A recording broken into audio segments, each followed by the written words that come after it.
Basically, we're a nonprofit preservation organization. Our focus is on the mid-century modern built environment in St. Louis. The mid-century modern period stretches plus or minus from about 1940 until 1970.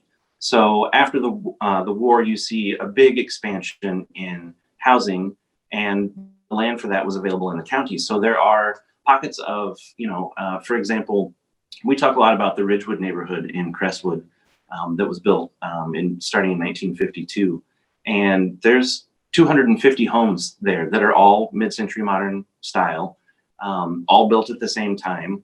And so there's pockets like that all over the county.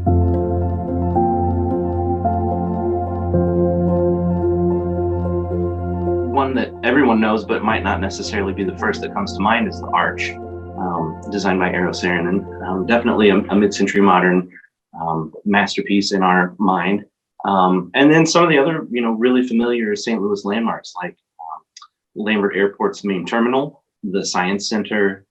A lot of people also might think of the Flying Saucer building on Grand.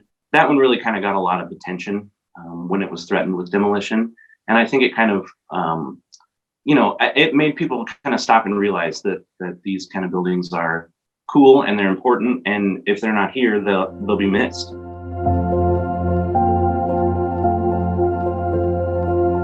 I think probably the most notable aspects of mid-century modern is really bringing the outdoors in and kind of blurring that line. So you see, lots and lots of windows, big floor-to-ceiling panes of glass.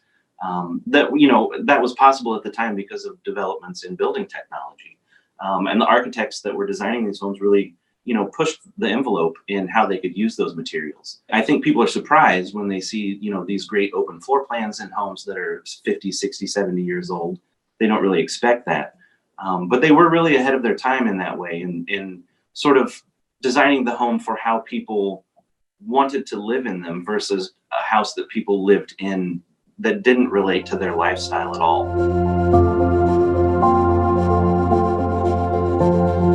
We started a preservation fund several years ago with some of the money that we had brought in from various home tours and some of our merchandise sales. And so one of the things we've been working on is hopefully working towards getting the Ridgewood neighborhood listed in the National Register of Historic Places. Using our group's ability to further preservation is really, I think, one of our core goals. It differs from a lot of other historical styles in that it didn't look to the past to, create the design for the structure. A lot of times older, more traditional architecture will call back to Greek styles or colonial styles or something like that. Modernism was completely new.